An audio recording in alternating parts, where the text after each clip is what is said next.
Hello curious peoples, क्या आप सब लोग इंग्लिश पॉडकास्ट सुनते हो लेकिन समझने में दिक्कत होती है? तो आप सही वीडियो पे हो। इस चैनल पर मैं इंग्लिश पॉडकास्ट की हिंदी समरीज लेकर आऊँगी। तो आज का वीडियो रियल एस्टेट पर है। बियर्स बाइसेप्स नाम तो सुना होगा। उस चैनल पर एक गेस्ट अजितेश कोरू बोलू, the youngest voice comes in our mind when it comes to real estate, a founder and CEO of ASBL company। तो चलिए शुरू करते हैं। क्या आप 18 साल के हो, कॉलेज स्टूडेंट हो, तो आप इस वीडियो को देखें, सीखें और जानें कि रियल एस्टेट से हम कैसे फ़ायदा ले सकते हैं। क्या 40-50 साल के हो तो इस वीडियो को सीरियसली लेके अपनी प्रॉपर्टी खरीदे। इस वीडियो को इस पर्सपेक्टिव से देखें कि ये कन्वर्सेशन और ये बातें अगले 20-30 साल तक रेलेवेंट रहेगी। और मेरे 18 साल के पीपल्स, आप 40-50 साल तक अपने नाम पर बहुत सारी प्रॉपर्टी नाम करें, इसलिए मैं बहुत सारी बातें आपको बताऊंगी, जैसे कि government tax regulations, age criteria, REIT, the mindset of man and women, rich people what do when he buy a real estate, rental yield and so many things। So video को प्लीज़ एंड तक देखें और property खरीदें। इस video में से आपको A to Z guide मिलेगी रियल एस्टेट के बारे में। तो क्या आप जानते हो कि जो लोग अपनी लाइफस्टाइल बहुत अच्छे से मेंटेन करते हैं, उनका बहुत सारा फोकस रियल एस्टेट पे होता है। Majority of Indians focus on real estate who are rich people in India। तो बहुत सारे लोग स्टॉक्स, इन्वेस्टिंग, म्यूचुअल फंड्स में फोकस करते हैं, लेकिन जब अमीरों की बात आती है तो वो लोग रियल एस्टेट में इन्वेस्ट करते हैं, क्योंकि वो ओवरनाइट डिस्टर्ब नहीं होता। इसका मतलब देखो, पहले गूगल था, अब उससे कंपटीशन में ChatGPT आया। रियल एस्टेट में रातों रात कोई कंपटीशन नहीं आएगी और स्टॉक्स भी ऊपर नीचे होते रहते हैं। रियल एस्टेट में इसका रिस्क बहुत कम है, लेकिन अगर सही तरह से रिसर्च करके इन्वेस्ट किया जाए तो ही। क्या आप अर्थ की कीमत जानते हो? अगर किसी को पूरी पृथ्वी खरीदनी है तो वो 330 ट्रिलियन डॉलर की है, और ये 330 में से 82% हिस्सा रियल एस्टेट का है और बाकी बचा हुआ हिस्सा में petroleum, gas and other stocks. Yes. क्या आप बिल गेट्स को जानते हो? तो उनकी एक बात भी जान लो, वो अमेरिका के सबसे बड़े लैंड ओनर है।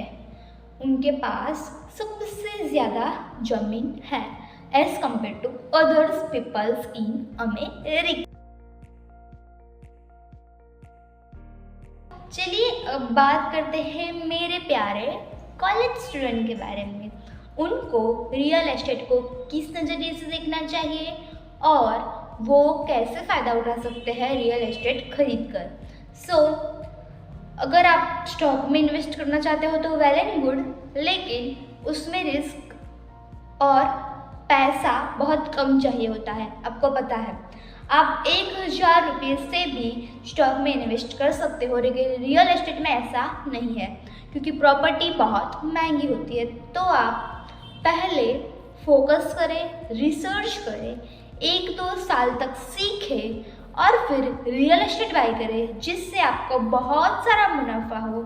और रियल एस्टेट के भाव बहुत जल्दी से घटते भी नहीं हैं, तो आप बहुत फ़ायदा उठा सकते हो। मेन प्रॉब्लम ये है कि कॉलेज स्टूडेंट रियल एस्टेट के बारे में सोचते ही नहीं हैं, क्योंकि उनको लगता है ये उनके काम की चीज़ ही नहीं है।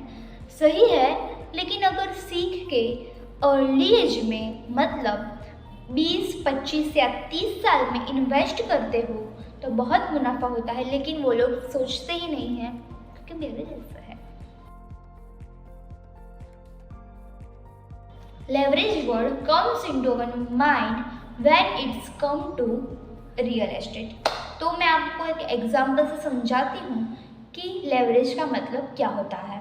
फॉर सपोज हमें 100 रुपये का घर लेना है, तो हम 85 रुपये बैंक से लोन लेंगे और सिर्फ 15 रुपये ही हमारे पॉकेट से निकालेंगे। तो वो 85 रुपये जो हमने बैंक से लिए हैं वो लेवरेज है। यस, तो अगर वो प्रॉपर्टी 130 की हुई और हम उसको बेचना चाहते हैं तो 130 में से 85 निकाल के 45 रुपये और 15 रुपये का इंटरेस्ट निकाल दो तो 30 रुपये हमारे पास प्रॉफिट है। हमने हमारी पॉकेट से कितना निकाले थे? 15 का 30, सीधा double. So this is leverage. We can make 18% return by investing in real estate with proper research. इसका मतलब हमें बहुत ही अच्छे से रिसर्च करनी चाहिए जब हम रियल एस्टेट में इन्वेस्ट कर रहे हो, और इन्फ्लेशन को ध्यान में रखना मत भूलना। रेजिडेंशियल हाउस में ग्रोथ रेशियो बहुत ज़्यादा है as compare to commercial asset like share, debenture and mutual funds. Growth कैसे होता है तो चलिए जान लेते हैं। कोई प्रॉपर्टी हमने बनाई और हम सोच रहे हैं कि इसकी वैल्यू कितनी होगी, तो उसकी value school, college, theatre, park, club, उस रेसिडेंशियल हाउस के आसपास ये सब सुख सुविधा की चीज़ें हैं कि नहीं, उससे निर्धारित होती है। सो ये सब चीज़ें हैं तो ये प्रॉपर्टी का ग्रोथ एस्पेक्ट रेशियो बहुत ज़्यादा है और बहुत सारा मुनाफा हो सकता है। अगर आप रियल एस्टेट में मास्टरी कर दो इस वीडियो से देखकर, तो आप बहुत सस्ते रेट में लैंड एंड बिल्डिंग्स खरीद के बहुत सारा रिटर्न्स बना सकते हो। आप मानोगे नहीं, वैसा एग्जाम्पल अजितेश कोरुबलू ने दिया है। उनके फादर इन लॉ, इसका मतलब उनके ससुर जी ने 87,000 में, ओनली 87,000 में एक जमीन का टुकड़ा खरीदा था और आज उन्होंने बेचा कितने? 97 lakhs। यस, इतना ग्रोथ एस्पेक्ट रेशियो होता है रियल एस्टेट में। सो आप समझ ही गए होंगे कि आपको क्या करना। तो लैंड एंड बिल्डिंग खरीदो और अपने बच्चों को गिफ्ट में दो। यस। एक मिस्टेक जो ज़्यादातर इंडियंस करते हैं वो ये है कि वो सोचते हैं अगर बिल्डर हमारे पैसे लेकर भाग गया तो। ये बात बहुत हद तक सही भी है लेकिन बहुत हद तक गलत भी है। सो हम इससे कैसे बचें वो जानते हैं। हमें पहले तो प्रॉपर रिसर्च करके बिल्डर ढूंढना चाहिए और बिल्डर से अप्रूवल है कि नहीं गवर्नमेंट का वो जान लेना चाहिए। देखो, अगर बिल्डर कोई ऐसी जगह है जहाँ पे 2 BHK 3 BHK चलता है लेकिन वो उस जगह पे 5 BHK बांध देता है तो वो कैसे चलेगा आप ही बताओ। तो बिल्डर को प्रॉपर रिसर्च करनी चाहिए और गवर्नमेंट का प्रॉपर अप्रूवल लेना चाहिए। ये बात आप सब लोग कंफर्म करिए और फिर बिल्डर को हायर कीजिए। कुछ नहीं हो, हमारे बिल्डर को पता होना चाहिए कि कहाँ पे क्या बिक सकता है। आप सबके माइंड में और एक बात होगी कि हमें एजेंट हायर करना पड़ेगा, एजेंसी हायर करनी पड़ेगी जो हमें बताए कि हम कब कौन सा फ्लैट खरीदें। नहीं, 80% डाटा इंटरनेट पे अवेलेबल है और बाकी का 20 परसेंट हिस्सा गवर्नमेंट कंट्रोल और एक्सटर्नल फैक्टर्स है जो हमारे हाथ में नहीं है। तो चलिए आगे बढ़ते हैं एक इंटरेस्टिंग टॉपिक पर, REIT। REIT मतलब आपको तो बहुत हार्ड लग रहा होगा। नहीं, मैं आपको एक एग्जांपल से समझा देती हूँ। कोई एक प्रॉपर्टी है, वो एक जन नहीं बल्कि ग्रुप ऑफ पीपल 4, 5 till 100 कितने भी लोग एक प्रॉपर्टी में इन्वेस्ट करें थोड़ा थोड़ा हिस्सा देकर, वो है REIT।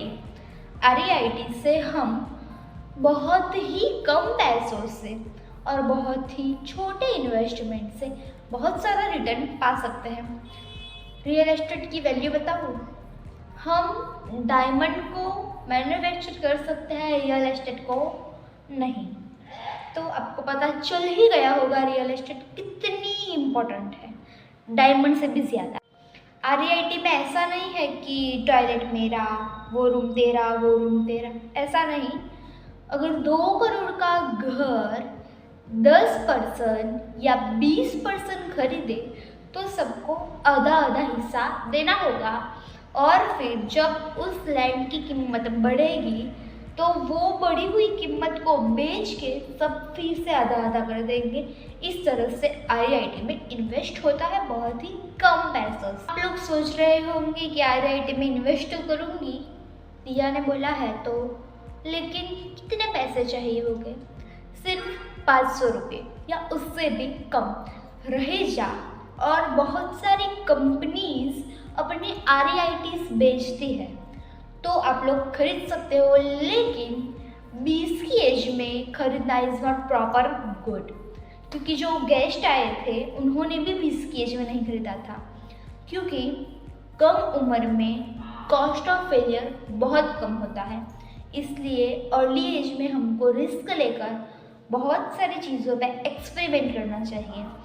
REIT में इन्वेस्ट करने की सही उम्र 30 है, क्योंकि तब हमारे पास घर की रिस्पॉन्सिबिलिटीज़ भी होती है और हमें शेल्टर और बहुत सारी चीज़ें भी चाहिए होती है। 30 से आगे बढ़ के 40, 50, 60 में बढ़े तो तब पूरा फोकस फिक्स्ड असेट पे होना चाहिए, जिससे हमारे बच्चों की और हमारे रिटायरमेंट लाइफ बहुत अच्छी हो। तो हम रियल एस्टेट में इन्वेस्ट करके अमीर भी बन सकते हैं। REIT स्टॉक में इन्वेस्ट करने जैसा ही है, लेकिन REIT में इन्वेस्ट करने का बहुत कम रिस्क है। यस, क्योंकि स्टॉक के भाव ऊपर नीचे होते रहते हैं, लेकिन REIT के नहीं। मैनहट्टन जो अमेरिका में है, वहाँ हम 365 दिन के लिए भी इन्वेस्ट कर सकते हैं, वो भी 5% हिस्सा, 10% हिस्सा, जिससे हम वहाँ रह भी सकते हैं। रियल एस्टेट में ब्लॉकचेन का यूज़ वेरी यूजफुल, क्योंकि अगर कागज़ पे होगा कि ये रियल एस्टेट इसके नाम पे, उसके नाम पे, तो कोई चोरी कर कर उसको अपने नाम भी करवा सकता है, लेकिन ब्लॉकचेन में बहुत ही कम रिस्क है अगर हैकर रशिया से ना हो तो। लेकिन इंडिया में तो ये है ही नहीं, तो हमें थोड़ा वेट करना होगा और फिर इन्वेस्ट करना होगा। तो चलिए अब बात करते हैं मैन एंड वुमन के माइंडसेट के बारे में। ज़्यादातर महिलाएं रेसिडेंशियल हाउस प्रॉपर्टी में बहुत इंटरेस्टेड है एज़ कम्पेयर टू मेंस, क्योंकि उनको घर में रहकर पूरा घर संभालना होता है और वो पूरा दिन घर में रहती है। और मेंस को फाइनेंशियल एसेट में बहुत इंटरेस्ट है, क्योंकि उनको पैसों से मतलब है और उनको बहुत ज़्यादा और बहुत जल्दी रिटर्न्स की भी आवश्यकता होती है। तो ये है diversification between man and women. India में एक मिथ, इसका मतलब कोट बहुत फेमस है, rich is getting richer and poor is getting poorer. तो इसका मेन रीज़न ये है कि पुअर लोग अपने ऊपर बहुत ज़्यादा खर्च नहीं करते, उनको सिर्फ जॉब से मतलब होता है। अगर वो रियल एस्टेट के बारे में थोड़ा सा इन्वेस्ट कर जान ले तो वो भी रिच बन सकते हैं और अगले 20 सालों में ये होने वाला है।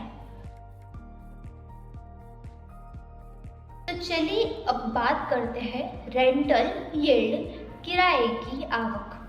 ये इंडिया में बहुत ज़्यादा प्रचलित है, क्योंकि अगर हमें बैठे बैठे कुछ ना करके पैसे कमाने हो तो प्रॉपर्टी खरीदो और रेंट पे दे दो और बैठे बैठे आराम से रेंट की आवक से गुजारा चलाओ और ऐश करो। और जो लोग बोलते हैं ना कि तू जानता नहीं मेरा बाप कौन है, 70 to 80% लोगों के फादर रियल एस्टेट या इंफ्रास्ट्रक्चर में होते हैं, तो ही वो लोग ऐसा बोलते हैं। और जो लोग बहुत शांति से लाइफ जी रहे हैं उनकी भी मेन रीज़न रेंटल यील्ड की इनकम ही है, क्योंकि वो लोगों ने बहुत पहले एक प्रॉपर्टी खरीदी होती है जो अभी के समय में बहुत ज़्यादा हो गई। Next come to the advance for 20s people. अगर आप कंफर्टेबल हो लोन से तो लोन लें, लेकिन अगर आपको बहुत स्ट्रेस या एंजाइटी होती है EMIs और लोन को लेकर तो प्लीज़ अवॉइड करें। और अगर ये आपका फोमो हो कि उसने किया तो मैं क्यों ना करूँ, उसने खरीदा तो मैं क्यों ना खरीदूँ, तो प्लीज़ अवॉइड कीजिए और 2 से 3 साल इसको समझने में डालिए और फिर बहुत अच्छे से इन्वेस्ट कीजिए। रियल एस्टेट की बात कर ही रहे हैं तो वास्तु की भी बात कर ले।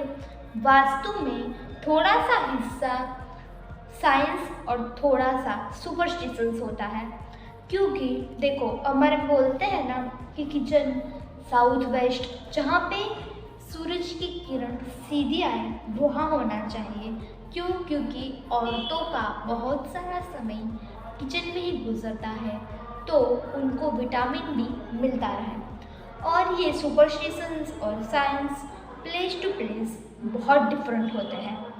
और अगर कोई बिल्डर इसका उल्टी दिशा में भी अगर कुछ बना दे तो वो फ्री में भी बेचेगा ना, तो भी कोई नहीं करता। AI का भी बहुत ही ज़्यादा रोल है रियल एस्टेट में, कैसे जानते हैं?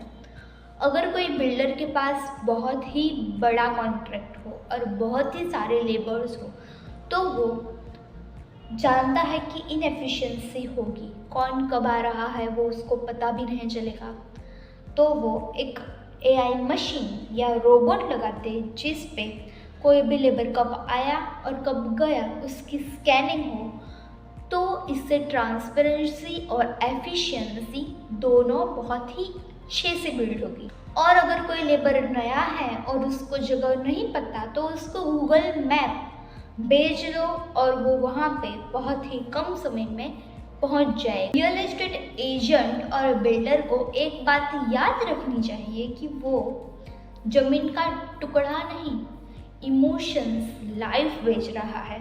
वहाँ सब रहेंगे, उसकी यादें होगी और बहुत ही अच्छी यादें हो, वो ही बिल्डर का फोकस होना चाहिए। यहाँ तक आ ही गए हैं तो गवर्नमेंट की पॉलिसीज़ के बारे में भी बात कर लें।